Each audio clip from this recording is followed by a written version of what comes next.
Andy, thanks again for participating in this show. And of course, if there wasn't you and Natas, I'd never be launched in the world of MMA. So thanks again. And now No problem. Yeah, uh, it's great to be on and chatting with yourself, and I love to talk MMA. So any opportunity, I'm always here. thank you so much. All right, I've seen many great features about your hybrid MMA, your school, your great posts. So can you share a bit more thoughts on this and to describe Yeah, how it yeah, goes? yeah. So it's always been, one of my goals, along with my fight career, to open up my own MMA facility. So the opportunity arose a few months ago. So myself and one of my really great friends, number one training partners, teammate Arnold Dos Santos, the two of us came together and put together this hybrid MMA, and we've turned this into one of the best facilities really in the area that we live, and we're going to keep pushing it to make it one of the best in the country. So it's awesome to be working together with Arno and to have like such a great facility. So it's brilliant. It is a different type of stress and work and stuff. As opposed to just the training element of what I'm used to. But the yeah, it's all worth it, and I think my career is only going to improve and get much better from this, because I've got my own state of the art facility down the street that I own and run, and I've got again my main training partner Arno, always there, so the two of us can get all the rounds and all the training and stuff that we need. So it's all good, man. So how many schools do you have now? Just one, or you plan to expand? Well, again, the long term plan would be to maybe branch out and have affiliate gyms. So we'll have a few of them around the country, and we'll see where that goes. But I think it's a pretty good marketable name, and the logo I think is pretty badass as well. Quite like that. So yeah, we'll see where it goes. But So you gotta have big ambitions. yeah, so that's what does the logo mean anyway? It's H, right? Yeah, just H for the hybrid, but it's kind of done that Japanese style of writing. So just to create that martial arts vibe, and then Yeah. that's like an octagon around it, to connotate MMA, and yeah, so we thought it was cool. So we do I different colors and stuff as well. I have a friend who likes Japan, so I can bet he'll like that. He's a huge fan Uh, of Japan. Yeah, yeah, I'll send you his channel. yeah, Yeah, he is not much about MMA. The only thing he knows about MMA is Japanese guys. Out of Japanese, no. right, Yeah, right, okay. but he is just Japan. So about the general MMA topic.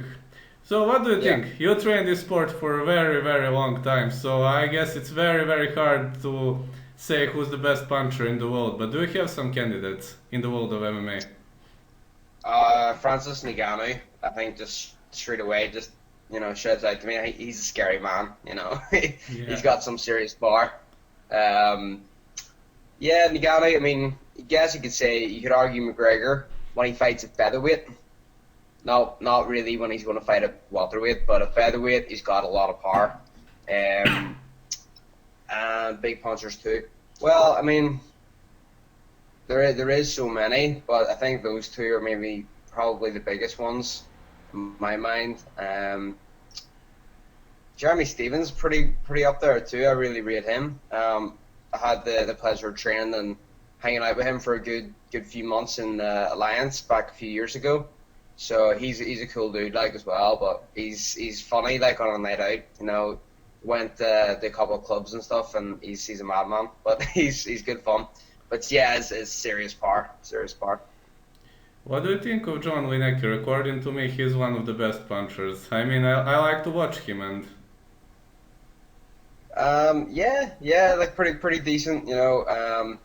I would highly rate him as well. There's so many more upcoming fighters as well. So especially to see the teenagers coming up, like it's scary. There's going to be some absolute animals coming through. But it's an interesting topic with punching power. Is it God given to you? Are you born with punching power, or is it developed? It's hard to kind of I mean, there is so much technique behind it, but still, there's certain people just have naturally really, really heavy hands, you know. So yeah, it's an interesting topic. So it'll be good to have a lot more kind of science done on it. But um, yeah, I feel that it is something that you naturally kind of have and can kind of you know improve it obviously and make it better. But I think everything's like, there's an element of talent, you know, and ability, natural ability. So let's now go to another area of MMA. Submission expert. What do you think? The best, the best Well, submission according to expert. your thoughts, right? Yeah, the best. Um, I'd say Ryan Hall is up there because like who else can kind of go in and just spin on his back in a fight and like submit people and you know DJ Penn submitted him very very quickly and DJ Penn's no joke. Um, he's a very very hard guy to deal with. I mean, how can you unless you know that footlock game like to the highest like world level standard, you're not going to really be able to play that game and survive for any more than a few seconds. So he's a very tricky customer. So Ryan Hall, obviously Jacare. It's who can apply submissions in MMA. I think that's the difference. You can get a straight grappler that's amazing in the ADCC, but you know you get them when there's punches involved and they're just too shy to shoot for a takedown, or they get to the ground and there's just that extra element of panic because again they're getting hit or they're bleeding or, and this is what people don't understand. Like you can train Brazilian Jiu-Jitsu your whole life and then have, you know, not just downplay it, but you could have a false sense of how good you are in an actual fight because it does change your mind when you're getting hit. You know, you may compete in jiu-jitsu, but if you're getting punched or elbowed or whatever, the panic that sometimes sets in really takes away from your technique and your ability to like uh, apply it under pressure. So in terms of that, I would say yeah, Ryan Hall, Nate Diaz. I think he's won most like the highest record for submissions maybe in the UFC. Um, and yeah, Jacare, possibly Frank Mir as well. Well, you touched on another topic, which is wrestling. So I guess you have a candidate for this. But I mean, you know, wrestling, just wrestling, takedown, throws, slams, you know, like Rampage style. Do you have some candidate for that? Yeah, so in terms of wrestling, if you're like pure wrestling, I mean you're talking there's so many now that are getting so high level and it's the main kind of like everyone says, dictate where the fight goes. So I'd say wrestling's probably the most important element there. I still count GSP as one of the best because he's, again, is it strict wrestling or MMA wrestling? If it's MMA based wrestling, you know, George St. Pierre for sure. Um, you know, he's done stuff that other people just haven't been able to do. On top of that, you know, you're talking Justin Gaethje. I think he's the one that's going to beat Khabib. Um, I heard a few people talking about that. I think Dustin Poirier mentioned he thinks that Justin Gaethje is the guy to do it. Obviously, Khabib would probably be number one though. You know, you can't really stop that dude like when he gets a hold of you. But if you wrestle bears from a childhood, you know, you're gonna have a good element of strength, and you know nothing's really gonna scare you after that. Yeah, so when we rank Mao in experts, I guess Khabib is number one. Yeah, like it's hard to argue, you know. But again, there's different styles of wrestling. Like Khabib just grinds you and like holds you down and just destroys you. Although George St. Pierre did similar things, his was more, I don't know, it was a bit more, a little bit more space, you know, for the guy. Didn't help him anyway. He still held him down, but just a slightly different style, you know. Whereas Khabib is just it's just horrible position to be in. You know, if you've ever grappled and had someone do that to you, it's not nice. And it breaks people very quickly. So you were watching. I don't know much about older fighters and so on. I'm a classic fan of this sport. So the best Yeah. takedown defense, I was always vouching for Mirko Cro Cop when he was in his prime. You? Um, Takedown defense. I always thought BJ Penn very hard to get down. Yes. Just the way his legs and stuff were. Like if anyone got a leg or nah, like again, until he moved up a weight class or, fought a really, really high level wrestler, I think George maybe got him down when he got tired. But BJ Penn, when he's fresh, first round, no, I don't really think he's getting taken down at all. But again, takedown defense from fighters these days is very, very high level. Or Chuck Liddell, if you want to go old school. Chuck Liddell, Marco Cup would be quite close for. That would be a great fight if they ever Yeah. fought. Yeah, unfortunately, Mirko Krokop suffered an aneurysm and he won't fight anymore. And I'm pretty much sorry for that, but I know, very, very sad to hear that. yeah. But he accomplished. I mean, there's not much more he could accomplish in his career. He did so much. Yeah, he did a very, very much. About combo puncher, yeah, I also think Chuck Liddell, he had the best combos in the world. I mean, Atas Frederick is an upcoming phenomenon. He has strong combos, but from UFC, I'd say Chuck Liddell. You? Yeah, no, Definitely. I would agree with you there. Yeah, definitely. So definitely. About now, let's go to specific strikes. Kickers, not low kick. I mean high kick and above. I vouch for Edson Barboza. You? Let's see. In terms of kicking, Wonderboy Thompson. Yes. Yeah, like again, it's beautiful to see that kind of karate, kickboxing style, something totally different being used and being really effective. And it's you don't know where he kick's coming from. He sets it up very, very well. And yeah, no, for sure, I think Wonderboy Thompson. How about Anthony Showtime Pettis? He has some Showtime in his Oh, legs, right? yeah, I know. There's so many. I Yeah. know that was a good finish over him too. So yeah, it's hard to argue. Although, like, I think Yeah. Thompson is just predominant. There's a lot more kicks out of him than anything else. But yeah, I mean Pettis too, like very creative. He's definitely the most creative fighter, Pettis. Yeah. The best southpaw fighter in the history of this sport. That's a very, very tough call. I have five candidates, so very tough call. Yeah, like most southpaw guys are generally counter fighters and stuff. And well, I would probably say McGregor. From what has been accomplished from him with the Yes. weight division titles and stuff. Yeah, southpaw. Yeah, definitely agree. I think he's the only left-handed fighter who won two titles. I was thinking, but no, no, they were only one. No, no, Silva won only one division, not two divisions. Yeah, it's Yeah. definitely McGregor. Yeah, there's something about southpaws, but it's good to work both styles. That's what I'm kind of working on myself, just getting really good at southpaw, so I can do both. Is there a guy who never gets tired? Who is the real ultimate cardio machine? The guy who never gets tired. Demetrius Johnson, Yeah, that's easy. yeah, I'd That's say the right. same thing. I've never seen him out. It's You? just crazy. I mean, from being in there and having so many fights and how he can go back each round and barely be breathing heavy after a very, very high paced round. I just don't know. Like 5 rounds, full pace, and he's fine. He's ready to go again. It's crazy. But his work ethic's second to none, and you know, the way he trains is pretty intense.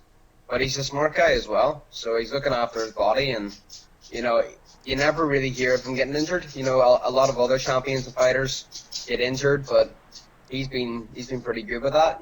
So he's doing something right. I think his coach and manager doesn't get enough credit for helping him get to where he's been at. What do you think about Covington's cardio? Many people say he has one of the best cardios in the world. Well, yeah, you know what? When I seen him against Robbie Lawler, I was like, I didn't know how I rated him, but when I seen that fight, I was like, he's legit. Like, you don't really do that to like Robbie Lawler. Like, he just stayed on him the whole time, and that was pretty insane to see. So he's very, very high rated in my book now. And his cardio was right up there because again, the pace that he set was very, very high. The best all-rounder, do you have one? MMA fighter. Not specialized in striking, grappling and so on, but an all-rounder, the guy who does everything. Or the girl who does everything. Yeah. Uh, Again, I'll probably go for Demetrius Johnson, because again, he's shown everything, submissions, knockouts, wrestling, he puts it all together perfectly too, so I think, yeah, he really is the epitome of like the most well-rounded mixed martial artist. Yeah, about general striking and so on. Hmm. About master of straight shots. Oh, that's a very tough question. I have 10 candidates for this. You know, 1-2, 1-2, 1-2. For example, I'd put Steve Aimable on that list despite his Cage Warriors because his right hand is very very strong. And so what do you think of Okay. that list? You know, only direct shots, jab and cross. Um, Mike Swick, maybe? Yes. He's on my list too. I He would don't be know. my I choice. just remember his knockout and he came out and just did straight shots and got a knockout very quickly. Um, let's see. There's a lot of them that are just very maybe Calvin Gastelum maybe just for the aggression kind of gets right in the face and from the very start. Yeah, The best kickboxer for me over him, no doubt. yeah, definitely. I would just like to see him keep his hands like a bit higher every time. He's got so much like knockout power and amazing skills, but I think his chin is it just sometimes gets caught very very easily in the when he's competing. So, but it's really great to see, very inspirational too, because from what he's accomplished and the age he's at, after a loss you think he could just pack it in, but he doesn't. He comes back and he wins. So he is very up and down, but he's just consistently in there. He doesn't quit. Same as Arlovsky, the two of them. Yeah, I've seen, and now we've seen that Alistair Overeem squares off against another kickboxing expert, which is Jairzinho Rozenstruik, the Surinamese guy, and he has some very, very serious punch power. You know that he knocked Arlovsky out in 29 seconds Oh and yeah. Alan Crowder. So yeah, this is gonna be a tough battle. Yes, no, it will. But I love Overeem, so again, I had the pleasure of meeting him in Holland, and he's a big guy, like, but he's really cool, Yeah. and yeah, like the documentary that he has, the Ream, it's really really good. I love watching that. Very gets you very very pumped up to train. Very very like inspirational. All So right. no, the same do well. Yeah, I agree. Sambo guy, do you have a choice? I'd Yeah, say Fedor. Fedor. Oh yeah, 100%. Yeah, Fedor definitely. Sambo's legit too. Like um, it'd be something I'd love to give a go as well. It's good fun. Judoka. Yeah, hi Rousey. Yeah, my pick too. Yeah, Only Ronda I still, Rousey. yeah, I still rate her. Like I mean, I know her striking got exposed, but she still did like win a lot of fights against pretty good contenders, like very quickly. And her book that I read was very very good. I think she was just so ultra competitive that a loss just destroyed her, and that's why you need a balance between if you're that competitive, yes, you'll go very far, but you also put so much on the line and so much pressure on your shoulders that if you lose, it can really, really destroy you. So you need that balance of letting go. If you lose, you'll be able to deal with it. You have to have that already in your head. But I think she was never expecting to ever lose and never being ready for it. And when it happened, she was, devastated. So. But yeah, in terms of straight judo, like yeah, Kyle Parisian as well back in Yeah. the day. Yeah, I love watching him play. Yeah, from kickboxers, I forgot to mention Holly Holm. Definitely. Oh yeah, yeah, of course, yeah, Yeah. very accomplished. Yeah. Yeah, very much accomplished, got to say.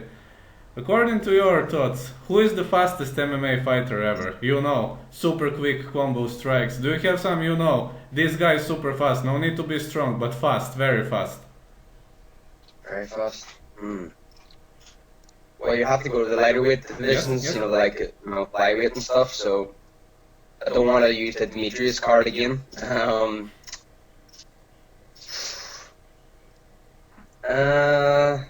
For pure speed and stuff. It's hard to argue against Demetrius though. I might have to play that card again because he is very very quick. What about yourself? What do you think? What? What do you think? I'd say Davison Figueredo. Yeah. What do you think about him? He doesn't have strong punches, but when he goes 1-2, 1-2, 1-2, he strikes for 5, 6 in a row. Yeah, yeah. Oh, I. Rafael Assunção too. What do you think? Yeah, yeah. You can overwhelm people a lot with fast strikes like that. So there's a lot of fast people about. Yeah, definitely. About Rafael Assunção, maybe he doesn't have a knockout power, but he has speed, man. He has speed and he Yeah, changes levels speed nicely. kills. Speed kills. You know. Yeah, many people say that. Alright, you said Francis Ngannou is the hardest hitter ever, but what do you think about Derek Lewis? Derek broke his record, but against Blago Ivanov, I was vouching for Ivanov because Ivanov is from my country, you know. Oh yes. We are even born in the same city, and you know that's a big connection between two of us. But Lewis That's won him, great. and I was like, oh no, man, referees did it. Ah man, yeah, I know. But it's just one of those things, you know. That's the way the sport goes, you know. Yeah, definitely. About Cage Warriors 110, I saw Reese McKee did a great job. Yeah, yeah. I mean, a lot of people were wondering what he would do if he moved up weight division, and I think a lot of people thought, oh, he'll uh, he'll just get out wrestled and taken down. And but Reese's takedown defense is very good, and he's a lot stronger than he looks. I think with the name Skeletor and all that, people assume it's very easy to get him to the ground for whatever reason, and he wouldn't have much strength about him, but he's very strong, and his power only went up when he went to welterweight. Hence why he won by knockout by a jab. So I actually was going to get Reese down to do a seminar on a jab at the new gym. He's it was an amazing knockout, and he has to get signed to the UFC very soon. You know, he's got everything there. He's got so much potential, the right attitude. He's finished all of his fights really. He's right up there, and he's definitely the future here. Yes, got to agree. So, now to ask you, it's a personal question. Coach or fighter, what is better? It's hard to choose, I know, it's impossible to choose, but what sounds better to Uh, you? Both. Fighter. I think there's a lot less pressure on your shoulders as a fighter. When you're a coach, yes, you can train people, but a lot of it falls on your shoulders where, your fighter's in there competing, but you have to just watch, you can't do anything, you have to watch them, and, you constantly maybe criticize yourself if it doesn't go well, and you have to make sure to say the right things to them, and there's a lot more pressure on your shoulders that way. But as a fighter, it's all on you. There's a lot less stress that way. But there's positives and negatives to both, and it's another form of like. Obviously, I love the sport, so to be able to coach and see it from that perspective has helped me improve my own technique and break things down and improve that way. And a lot of people ask a lot of questions, technical wise, or they'll ask questions about mentality or anything like that. So it makes me, think a lot more, and it definitely helps my own career. So it's great to be doing the two, and a lot of successful fighters, do both. They're also coaching and competing at the highest levels and that. So it's great to be able to do both. But I do just prefer to get in and compete and not have the same pressures. Just do what I want for and have fun. Alright, so the last one, because our time is running out, the last one. Do you have some young guns, guys who could potentially progress in the career? And do you have some names that are promising? Do you have something to say about them, to promote them, to shout out? Yeah, I mean, I've got one of my top students, Joe Beck. He's just turned 18 and shown so much promise. He's very consistent, putting in all the training, doing all the right moves to, get himself, to the very top down the line in the sport. So he's very much applying himself to everything and immersing himself in all the training. So yeah, he's one to watch out for. But, there's a lot of talent out there now as well. So all these new, kids growing up are now complete prodigies and amazingly technically proficient in every style and very, very high level. So when they're all fighting each other, it's amazing to watch. But the level has just jumped so much higher now. So to get to the title contenders or to get up the rankings is much harder. There's so much more competition, on a much higher level. So yeah, but saying that, I do think he'll be getting there very shortly, and it's great to have the likes of the Amateur World Championships and IMAF around, just to allow these guys to compete and start to win medals and come back and get the recognition they deserve. Oh, it's great to hear. So, I guess you're very busy and you're becoming popular in Northern Ireland. And how is it to be popular? I mean, I guess it's very, very hard, but can you carry this or not on your shoulders? Is it hard or. Yeah, I mean, yeah, it's tricky because I was very shy, very quiet when I was younger, especially. So, and a lot of fighters are, and they don't really like attention, and it just comes with the Me sport, neither. unfortunately. So I know, so like a lot of us are very, very quiet, and yeah, so to have a lot of attention, especially when it comes to fights and people want to do, a lot of interviews and a lot of, get you in front of the camera and talk to you, and then fans and stuff all around you taking photos. It can be very overwhelming, but you have to just embrace it, and it's just part of the sport. And then you get used to it. So, I really, really appreciate all the attention and like, all the, the love from a lot of fans, and it really, does keep you going, keeps you motivated, and you get used to it. That's all I can say. And at the end of the day, it's nice to be different too and to stand out a little bit. But I see, with all that, it gives me a nice platform where people can, listen to what I have to say, so I can pass on a good message to people and hopefully inspire people too.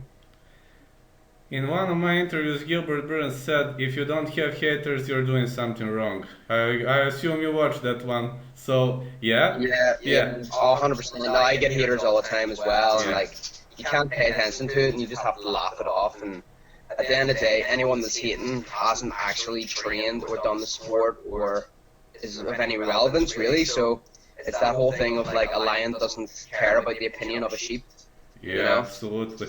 In my state, I'll tell you one very, very fun example. There were people who were accusing me that I paid fighters, that I paid people to act fighters, that fighters are imaginable, they are not real, and so on.